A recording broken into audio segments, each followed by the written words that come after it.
প্রিয় এইচএসসি এবং অ্যাডমিশনের শিক্ষার্থীবৃন্দরা, আশা করি সবাই ভালো আছো, সুস্থ আছো।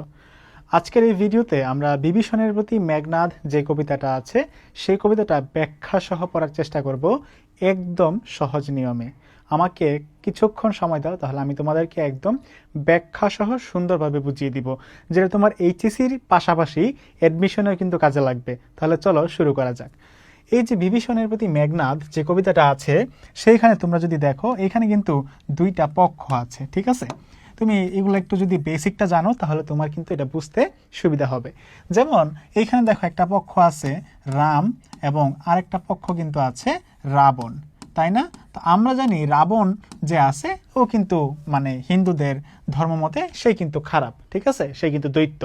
কিন্তু মাইকেল মধুসূদন দত্ত এই বিভীষণের প্রতি মেঘনাদ কবিতায় এই রাবণকে দেখিয়েছে একজন নায়ক হিসাবে, আর রামকে দেখিয়েছে একজন ভিলেন বা আমরা যেটাকে বলি গুন্ডা হিসেবে, এইরকম।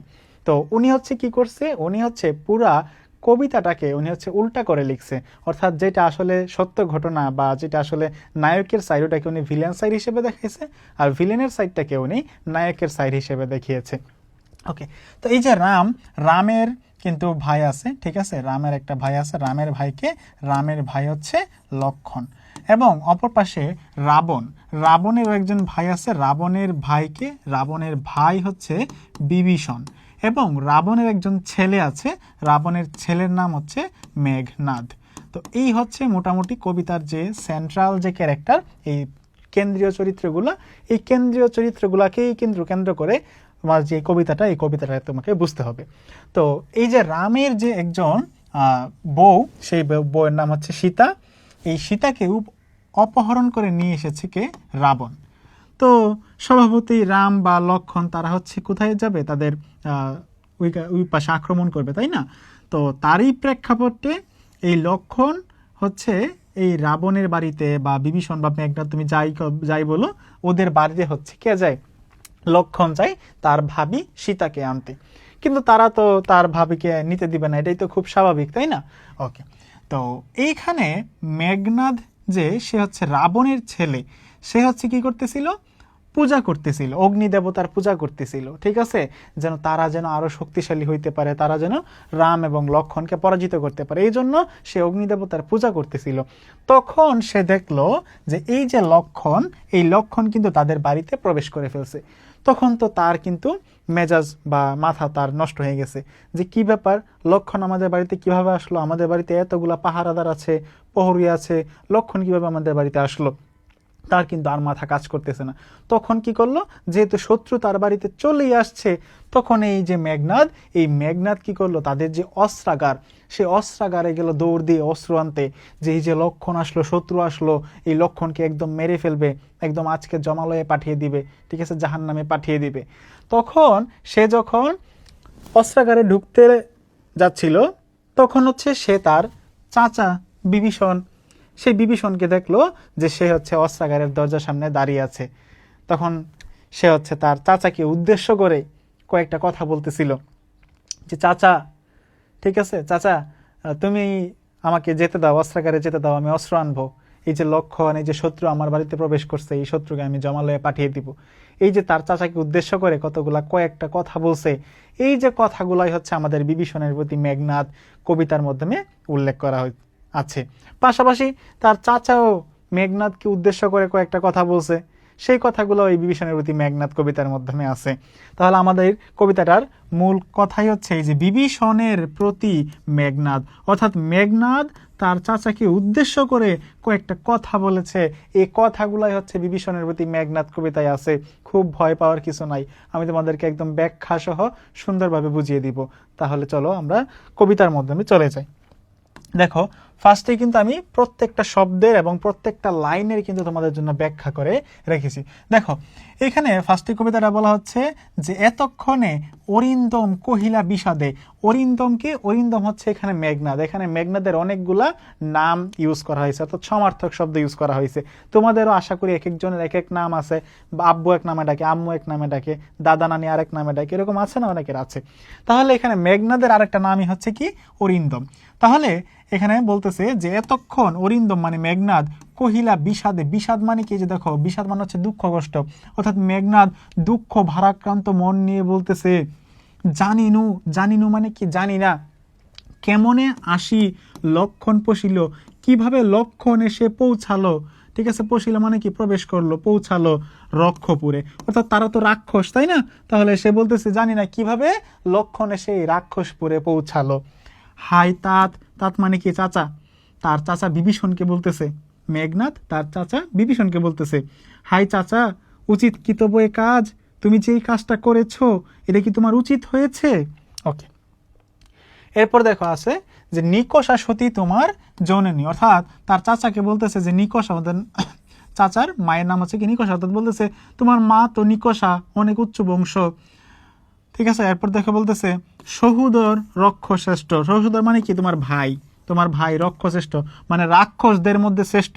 এখানে কে বলতেছে যে একে মায়ের গর্ভজাত ভাই হচ্ছে কি সহুদর, অর্থাৎ তার চাচাকে বলতেছে চাচা তোমার মা তো নিকষা সতী, অনেক উচ্চ বংশ, তোমার ভাই রক্ষসপুরের শ্রেষ্ঠ, রক্ষ শ্রেষ্ঠ মানে কি রাক্ষসপুরের শ্রেষ্ঠ, শুলিশুম্ভ নিব একদম শিবের মতো শক্তিশালী, কুম্ভকর্ণ, কুম্ভকর্ণকে রাবণের মেঝু ভাই, অর্থাৎ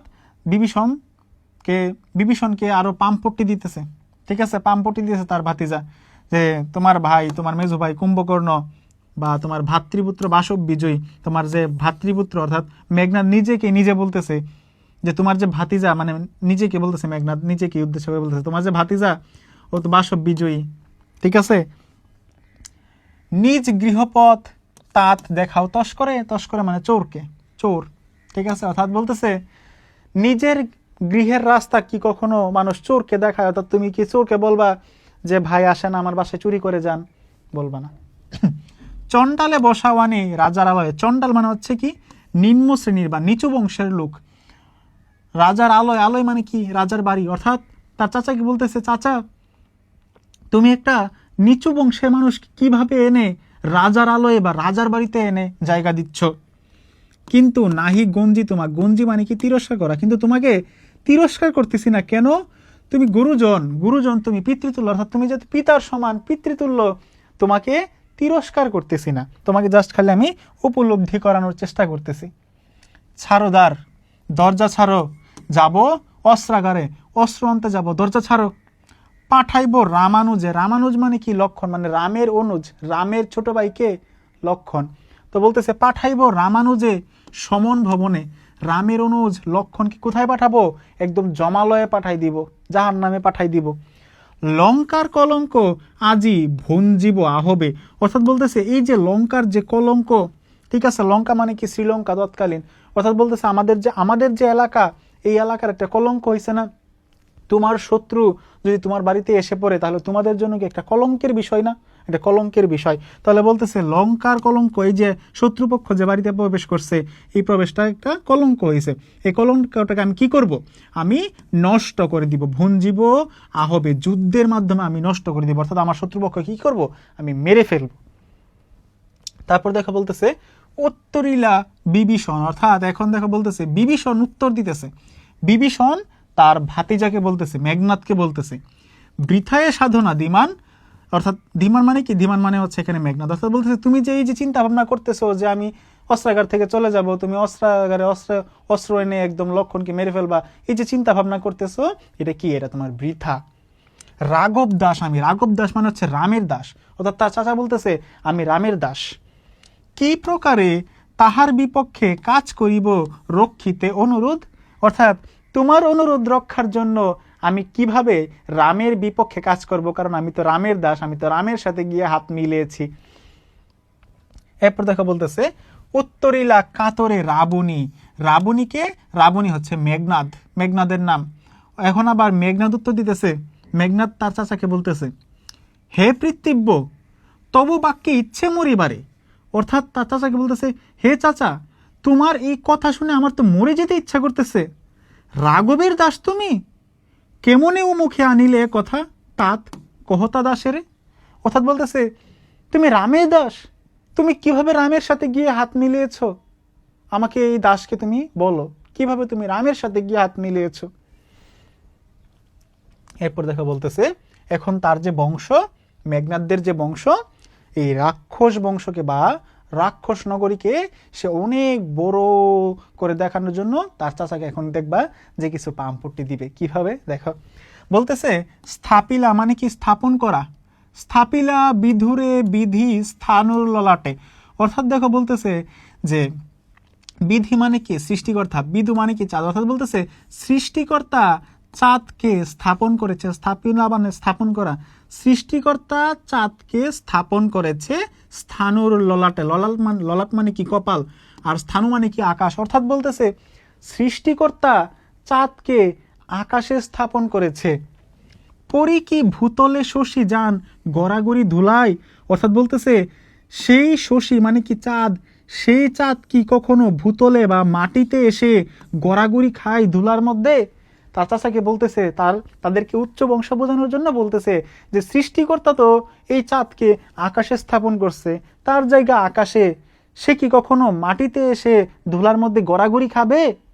মেঘনাদ তার চাচাকে বলতেছে। তারপরে দেখো বলতেছে হে রক্ষরতী, রক্ষরতী মানে কি তার চাচাকে, মেঘনাদ তার চাচাকে উদ্দেশ্য করে বলতেছে হে রক্ষরতী ভুলিলে কেমনে, কে তুমি, তুমি কিভাবে ভুলে গেছো, তুমি কে? জনম তব কোন মহাকুলে, তোমার জন্ম তো অনেক উচ্চ বংশে। কে বা সে অধম রাম, অর্থাৎ তুমি যে রামের সাথে গিয়ে হাত মিলিয়েছ, এই রাম তো অধম, এই রাম অধম, তুমি এই অধমের সাথে কিভাবে গিয়ে হাত মিলিয়েছো চাচা আমাকে বলো। তারপরে দেখো আরেকটা কথা বলছে যে স্বচ্ছ সরোবরে করে কেলি রাজহংস, সরোবর মানে কি জলাশয়, অর্থাৎ বলতেছে এই যে রাজহাঁস, এই রাজহাঁস কি করে স্বচ্ছ সরোবরে খেলা করে। রাজহাঁস সবসময় কোথায় থাকে দেখবা যে স্বচ্ছ পানিতে, অর্থাৎ একদম তোমার হচ্ছে কি বলে এটাকে, যেখানে যেই পানিতে কোনো ময়লা আবর্জনা নেই সেই ময়লা আবর্জনা মুক্ত পানিতে সে থাকে। এরপর দেখা বলতেছে পঙ্কজ কারণে, পঙ্কজ মানে কি পদ্ম, কানন মানে হচ্ছে বাগান, অর্থাৎ বলতেছে পঙ্কজ ফুলে বা পঙ্কজের কারণে যাইকেশি কভু প্রভু পঙ্কিল সললে শৈবাল দলের দাম, অর্থাৎ শৈবাল দলের পাত্রে। অর্থাৎ বলতেছে একটা রাজহাঁস সে সবসময় কোথায় খেলা করে, সে সবসময় স্বচ্ছ সুন্দর জলাশয় বা সরোবরে সে সবসময় থাকে, ঘোরাফেরা করে, খেলাধুলা করে, ঠিক আছে। সেই রাজহাঁস কিন্তু কখনোই তুমি দেখবা না যে একটা তোমার হচ্ছে যে এখানে কাদাযুক্ত কর্দমাযুক্ত পানিতে গিয়ে সে ডুবে আছে, অর্থাৎ কাদাযুক্ত কর্দমাযুক্ত পানিতে রাজহাঁস যায় না, রাজহাঁস সবসময় স্বচ্ছ সুন্দর পানিতে চলাফেরা করে, ঠিক আছে। এরপর দেখো বলতেছে কবে হে বীরকেশরী, বীরকেশরী মানে মেঘনাদ বলতেছে সম্ভাষে শ্রীগাল, আরো একটা কথা বলতেছে পাম্পট্টি দেওয়ার জন্য, মিত্র ভাবে, অর্থাৎ বলতেছে শ্রীগাল কি কখনো মিত্র ভাব করে, ঠিক আছে, শ্রীগাল কি কখনো মিত্র ভাব করে, অজ্ঞ দাস বিজ্ঞত তো তুমি, ঠিক আছে, অবিদিত নহে কিছু তোমার চরণে, অর্থাৎ তোমার কাছে তো কিছুই অজানা নাই, আমি বিজ্ঞ, আমি ছোট মানুষ, আমি ভুল ভ্রান্তি করতেই পারি। ক্ষুদ্রমতি নর, ক্ষুদ্রমতি মানে কি, মানে ছোট মন মানসিকতার, সুর এখানে নেতিবাচক অর্থে ব্যবহৃত হয়েছে, বীর অর্থে। লক্ষণ নহিলে অস্ত্রহীন যদি কি সে সম্ভুদে সংগ্রামে, অর্থাৎ বলতেছে এই যে লক্ষণ আমার বাড়িতে আসছে, এই লক্ষণ একটা নিচু মন মানসিকতার লোক, লক্ষণ একটা নিচু মন মানসিকতার লোক। কেন? কারণ আমার কাছে কোনো অস্ত্র নাই, আমি পূজা করতেছি, পূজার মধ্যে তো কোনো অস্ত্র নেওয়া যায় না, পূজা করতেছি, ইন্দ্রদেবের পূজা করতেছি, আমার কাছে তো কোনো অস্ত্র নাই। লক্ষণ আসছে অস্ত্র নিয়ে আসছে আমাকে মেরে ফেলার জন্য, এটা কি ক্ষুদ্র মন মানসিকতার পরিচয় না? এটা কি ছোট মন মানসিকতার পরিচয় না? ইয়েস। তারপর বলতেছে কহ মহারথী, তার চাচাকে বলতেছে, মহারথীকে তার চাচা বিভীষণকে বলতেছে এ কি মহারথীর প্রথা, নাহি শিশু লঙ্কাপুরে শুনি না হাসিবে এক কথা। অর্থাৎ বলতেছে দেখো বীরের ধর্ম কি, বীরের ধর্ম হচ্ছে আমার কাছেও একটা অস্ত্র থাকবে, তোমার কাছেও অস্ত্র থাকবে, আমিও যুদ্ধ করব, তুমিও যুদ্ধ করবা।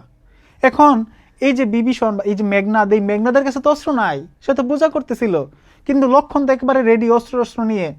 তো এই যে এটা যদি সবাই যদি শুনে, সব বাচ্চা কাচ্চারাও যদি শুনে, বাচ্চা কাচ্চারাও কি করবে, বাচ্চা কাচ্চারাও হাসি ঠাট্টা করবে, বলবে কি এই যে মেঘনাদকে এসে মেরে ফেলছিল, মেঘনাদের কাছে কোনো অস্ত্র ছিল না, ঠিক আছে, এই জন্য বাচ্চা কাচ্চারাও কি করবে, হাসি ঠাট্টা করবে, এই জন্য তার চাচাকে বলতেছিল। এটা তো ছোট লোকের কাহিনী, এটা তো সব বাচ্চারা শুনেও হাসাহাসি করবে। তারপর তার চাচাকে বলতেছে মেঘনাদ ছাড়ো পথ, আসিব ফিরে এখনই ফিরে আসবো, দরজা ছাড়ো, দেখিব আজ কোন দেব বলে, মানে কোন দেবতার শক্তিতে বিমুখে সমরে, সমরে মানে কি যুদ্ধে, বিমুখে মানে হচ্ছে সামনাসামনি, কোন দেবতার বলে বা কোন দেবতার শক্তিতে সামনাসামনি যুদ্ধ করে সৌমিত্রী কুমতি, সৌমিত্রী মানে কি, সৌমিত্রী মানে হচ্ছে লক্ষণের মায়ের নাম, সৌমিত্রী কুমতি, ঠিক আছে। অর্থাৎ বলতেছে কোন দেবতার শক্তিতে আমার সাথে সরাসরি যুদ্ধে অংশগ্রহণ করবে এমন কোন ছেলে আছে, এমন কোন মানুষ আছে দেখি আজকে, ঠিক আছে। এরপর দেখো বলতেছে দেব অর্থাৎ দেবতা, দৈত্য, নর মানে কি মানুষ, দেবতা দৈত্য মানুষ, রণে, রণে মানে কি যুদ্ধক্ষেত্রে, সচক্ষে দেখেছে মানে নিজ চোখে সবাই দেখছে যে রক্ষশ্রেষ্ঠকে, পরাক্রম দাসের, অর্থাৎ কে সবচেয়ে বেশি বীর, ঠিক আছে। সবাই কি চোখে দেখছে, কারা কারা, দেবতা দৈত্য এবং মানুষ সবাই চোখে দেখছে কারা সবচেয়ে বেশি শ্রেষ্ঠ। কি দেখি ডরিবে এ দাস হেন দুর্বল মানবে, অর্থাৎ বলতেছে আমরাই তো শ্রেষ্ঠ, এটা তো সবাই চোখে দেখছে যুদ্ধের সময়, তাহলে আমি মেঘনাদ একজন রাক্ষস হয়ে কিভাবে একজন মানুষকে ভয় পাবো, এটা কি হইতে পারে। তার চাচাকে বলতেছে যে এই দাস হেন দুর্বল মানবে, নিকম্বিলা যজ্ঞাগারে প্রগল্বে পশিল, অর্থাৎ নির্ভীক চিত্তে পশিল দম্বি, অর্থাৎ এখন তার চাচাকে বলতেছে আজ্ঞা করো দাসে, অর্থাৎ আমি তো দাস, আমি তো ছোট মন মানসিকতা মানুষ, আমাকে আজ্ঞা করো, শাস্তি নরাধমে, অর্থাৎ নরাধমকে কি করব, শাস্তি দিব। তব জন্মপুরে তাত পদার্পণ করে বনবাসী, অর্থাৎ বলতেছে যে আমার জন্মপুরে চাচা পদার্পণ করছে কে, বনবাসী, অর্থাৎ আরেকজন বাইরের একজন মানুষ এসে আমার জন্মভূমিকে এসে কলঙ্কিত করছে, এটাকে আমি সহ্য করতে পারবো না, এই জন্য আমি কি করব, তার সাথে যুদ্ধ করব, যুদ্ধ করে তাকে জমালয়ে পাঠিয়ে দিব, দেখব কে শ্রেষ্ঠ। সবাই তো দেখছে যুদ্ধের মধ্যে যে আমরা মেঘনাদ, ঠিক আছে, আমরা রাক্ষস, আমরাই শ্রেষ্ঠ, তাহলে আমরা কেন মানুষকে দেখে ভয় পাবো। তার চাচাকে এরকম সে কথাবার্তা বলতেছে। তারপর দেখো বলতেছে হে বিধাত নন্দন কাননে ভ্রমে দুরাচার দৈত্য, ভ্রমে মানে হচ্ছে দেখো ভ্রমণ করা, অর্থাৎ বলতেছে স্বর্গের বাগানে, নন্দন কাননে স্বর্গের বাগানে কে ঢুকছে, দুরাচার দৈত্য ঢুকছে, দুরাচার দৈত্য ঢুকে সে কি করতেছে, ভ্রমণ করতেছে। প্রফুল্ল কমলে কীটবাস, প্রফুল্ল কমল মানে কি ফুটন্ত পদ্ম ফুল, অর্থাৎ সে বলতেছে যে পদ্ম ফুলে কি হয়েছে, পদ্ম ফুলে পোকার বসবাস শুরু হয়ে গেছে, এটা কি কখনো মেনে নেওয়া যায়, মেনে নেওয়া যায় না, অর্থাৎ তার বাড়িটাকে সে পদ্ম ফুলের সাথে তুলনা করতেছে। এরপর দেখো বলতেছে কহতাত সহিব কেমনে, বলো চাচা এটা আমরা কিভাবে সহ্য করব, হেন অপমান আমি, এরকম অপমান আমি কিভাবে সহ্য করব, ভাতৃপুত্র তব, অর্থাৎ তোমার ভাইয়ের ছেলে হয়ে, মেঘনাদ তার চাচা বিভীষণকে বলতেছে তোমার ভাইয়ের ছেলে হয়ে আমি কিভাবে এটা সহ্য করব বলো তুমি, তুমিও হে রক্ষমণি সহিছ কেমনে, অর্থাৎ তার চাচাকে এখন সে ফুসলাইতেছে যুদ্ধের জন্য, ঠিক আছে। এখন বলতেছে তুমিও তো রক্ষমণি, তুমি এটা কিভাবে সহ্য করতেছো চাচা, আমাকে বলো তো, আমাদের বলো।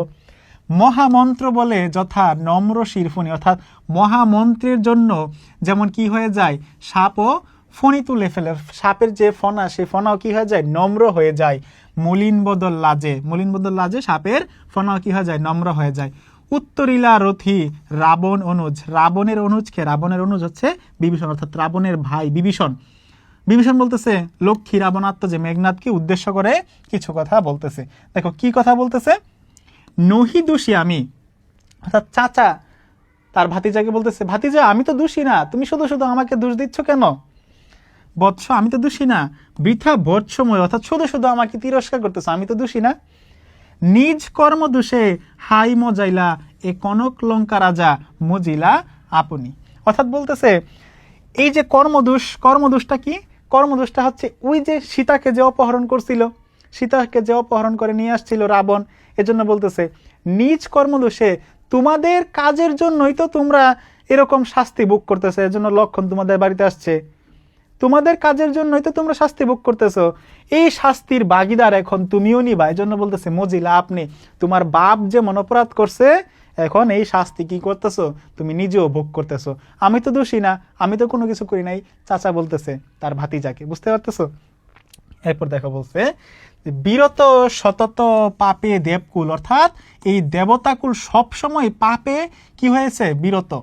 এরপর বলতেছে এবে পাপপূর্ণ লঙ্কাপুরী, এখন লঙ্কাপুরী পাপে পরিপূর্ণ হয়ে গেছে, আগে কি হয় না, আগে দেবতাকুল পাপে পরিপূর্ণ ছিল না। প্রলয়ে যেমতি বসুধা, প্রলয়ে মানে কি পৃথিবী ধ্বংসে, পৃথিবী, হ্যাঁ পৃথিবী ধ্বংসে যেমন ডুবিছে লঙ্কা এই কাল শুলিলে, অর্থাৎ প্রলয় আসলে যেমন পৃথিবী ধ্বংস হয়ে যাবে, তেমনি শত্রুর চক্রান্তে কি হয়ে গেছে, এই লঙ্কাও এখন ধ্বংস হয়ে যাবে। রাঘবের পদাশ্রয়ে রক্ষার্থে আশ্রয়ী তেই আমি, পরদুষে কে চাহিয়ে মজিতে, অর্থাৎ বলতেছে এই যে রাঘব যে আসছে, রাঘবের পদাশ্রয়ে রক্ষার্থে আশ্রয়ী, রাঘবের সাথে বা রামের সাথে, রামের পক্ষে আমি আশ্রয় নিয়েছি, ঠিক আছে। তেই আমি মানে কি, তেই আমি মানে হচ্ছে আমি নিজেই, তেই আমি পরদুষে কে চাইতে মজিতে, অর্থাৎ তার চাচা বলতেছে দুষ্ট তোমার, তার ভাতিজাকে বলতেছে, মেঘনাথকে বলতেছে দুষ্ট তোমার, তোমার বাপের, তোমার বাপ কেন সীতাকে অপহরণ করছে, এজন্য আমি কি না, আমি দোষী না, এজন্য আমি গিয়ে রামের সাথে, রামের কাছে নিয়ে গিয়ে আশ্রয় নিয়েছি। তোমার দোষে কি আমি মজবো, অপরাধ করছে তোমার বাপ, এই অপরাধের শাস্তি ভোগ করবে তোমার বাপ, আমি কেন এই অপরাধের শাস্তি ভোগ করব, তার চাচা তার ভাতিজাকে বলতেছে। এরপর দেখো বলতেছে রুধিলা, রুধিলা মানে হচ্ছে অনেক রাগান্বিত হয়ে, বাসবত্রাস বলতেছে গম্ভীরে যেমতি, গম্ভীরে যেমতি মানে কি যেমনি, গম্ভীরে যেমনি নিশীতে অম্বরে মন্দ্রে জিমুতেন্দ্র কপি, নিশীত মানে কি, নিশীত মানে হচ্ছে রাত, অম্বরে মন্দ্রে মানে কি দেখো লেখা আছে যে ডাকে মন্দ্রে, জিমুতেন্দ্র কুপি, কুপি মানে হচ্ছে কি গর্জে ওঠা, কহিলা বীরেন্দ্র বলি, অর্থাৎ আমাদের গভীর রাতে, গভীর রাতে, জিমুতেন্দ্র মানে কি, জিমুতেন্দ্র মানে হচ্ছে ওই যে বজ্র আছে না, বজ্রের সাউন্ড, অর্থাৎ বলতেছে গভীর রাতে যখন একদম চারদিকে সব কিছু নিশ্চুপ হয়ে থাকে, তখন যদি একটা বজ্র পড়ে পৃথিবীতে, তখন এটার সাউন্ড কি অনেক বেশি ছড়াবে না, অনেক বেশি গর্জন করবে, ওই রকম গর্জন করে মেঘনাথ তার চাচাকে বলতেছে, কি বলতেছে দেখো, কেন বলতেছে ওই রকম গর্জন করে, ওই রকম চিল্লায়া তার চাচাকে বলতেছে, ঠিক আছে, চিল্লা তার চাচাকে বলতেছে হে রাক্ষস রাজার নুজ, ঠিক আছে, হে রাক্ষস রাজার নুজ, এখানে বিভীষণকে বলতেছে, তা মেঘনাথ বিভীষণ তার চাচাকে বলতেছে হে রাক্ষস রাজার নুজ, বিখ্যাত জগতে তুমি, তুমি তো জগতে বিখ্যাত, কোন ধর্মমতে কহ দাসে শুনি, জ্ঞাতিত্ব ভ্রাতৃত্ব জাতি এ সকলে দিলা জলাঞ্জলি, অর্থাৎ বলতেছে তুমি তো অনেক বিজ্ঞ, তুমি তো অনেক কিছু জানো, কিন্তু এই জানা সত্ত্বেও তুমি কিভাবে তোমার এই যে ভাইয়ের বন্ধন, তোমার পারিবারিক বন্ধন তুমি কিভাবে ছিন্ন করলা, ঠিক আছে, অর্থাৎ তোমার পরিবার, তোমার ফ্যামিলি মানুষ, তোমার আপনজন কোনো না কোনো ভুল করতেই পারে, স্বাভাবিক ভুল মানুষই তো করবে, ভুল করতেই পারে, এজন্য কি পরিবারের মানুষের বিপক্ষে কেউ বিট্রে করে, বলো কেউ বিট্রে করে, করে না, এটাই মেঘনাথ তার চাচাকে বোঝানোর চেষ্টা করতেছে। শাস্ত্রে বলে গুণবান যদি পরজন হয়, গুণহীন স্বজন তথাপি নির্গুণ স্বজন শ্রেয়, পর পর সদা, অর্থাৎ শাস্ত্রে কি বলে, শাস্ত্রে বলে গুণবান যদি পরজন হয়, ঠিক আছে, অর্থাৎ পরজন যদি গুণবান হয়, সে সবসময় কি থাকবে, সে সবসময় পরই থাকবে, সে আমার কোনো কাজে আসবে না। আর আমার আপনজন, আমার পরিবারের, আমার ফ্যামিলির যদি কেউ, ঠিক আছে, নির্গুণ থাকে, অর্থাৎ তাদের কোনো গুণ নাই, তাদের কোনো গুণ নাই, কিন্তু তারা আমার আত্মীয় স্বজন, তারা আমার পরিবারের মানুষজন, বিপদ আপদে তারাই কিন্তু সবার আগে আসবে, তারাই সব সময় আমার কাছে থাকবে, এটা তার কে বলতেছে, এটা মেঘনাথ তার চাচাকে বলতেছে, অর্থাৎ যে পর সে সবসময় পর, সে হোক গুণবান গুণহীন ডাজন্ট ম্যাটার, সে সবসময় পর। আর আমার আপনজন, আমার পরিবারের মানুষজন, তাদের যতই নির্গুণ হোক, তাদের যদি কোনো গুণও না থাকে, আমার বিপদে আপদে তারাই কিন্তু আগে আসবে, তারাই আমার আপনজন, বোঝাতে গেল, ওকে।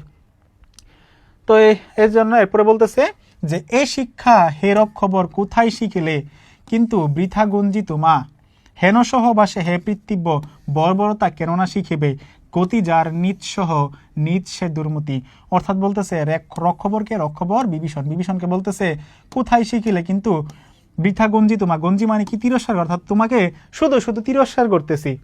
হেন সহবাসে, হেন সহবাসে মানে কি, মানে যারা নিচু শ্রেণীর মানুষ, নিচু শ্রেণীর মানুষ, সহবাসে মানে হচ্ছে তাদের সাথে যদি তুমি মিশো, যারা নিচু মন মানসিকতার মানুষ, তাদের সাথে তুমি যদি মিশো, তাহলে হে পৃথিব্য বর্বরতা কেননা শিখিবে, অর্থাৎ তুমি তো নিচু মন মানসিকতার সাথে মানুষের সাথে মিশছো, তাহলে তুমিও স্বাভাবিকভাবে নিচু মন মানসিকতা মানসিক হবা, এটাই স্বাভাবিক, তোমাকে আর তিরস্কার করে আর কি করবো। গতি যার নিৎসহ নিজ সে দুর্মতি, অর্থাৎ সে সবসময় কি হবে, তার সবসময় মন্দ বুদ্ধি তার মাথার মধ্যে চলাফেরা করবে। অর্থাৎ যার আশেপাশের মানুষ যেমন, সে সবসময় কি হবে, সে সবসময় ওই আশেপাশের মানুষের মন মানসিকতার মতোই হবে। এই লাইনটা এখানে ব্যাখ্যা দেওয়া আছে, দেখো। হে রক্ষকুলের বীর চাচা, এ শিক্ষা কোথায় শিখিলে, কিন্তু তোমার প্রতি তিরস্কার করাও বৃথা। হে পিতৃতুল্য চাচা, তুমি নিজের ভাইয়ের পক্ষ ত্যাগ করার মতো এমন বর্বর আচরণ কেন শিখবে না? যে নিচু মানুষের সাথে চলাফেরা করে সে তো নিচুহীনতায় শিখিবে, এটাই তো সাধারণ নিয়ম। ঠিক আছে, তাহলে এই হচ্ছে তোমাদের বিভীষণের প্রতি মেঘনাদ কবিতার ব্যাখ্যা। আশা করি তোমরা সহজেই বুঝতে পেরেছো। তাও যদি তোমরা যদি কোনো কিছু না বুঝতে পারো, কোনো লাইন তোমাদের কাছে যদি অস্পষ্ট থাকে, তাহলে আমাদের কিন্তু কমেন্টে জানাতে পারো, আমি তোমাকে সেটা বুঝিয়ে দেওয়ার চেষ্টা করব। সবাই ভালো থেকো, সুস্থ থেকো, আসসালামু আলাইকুম।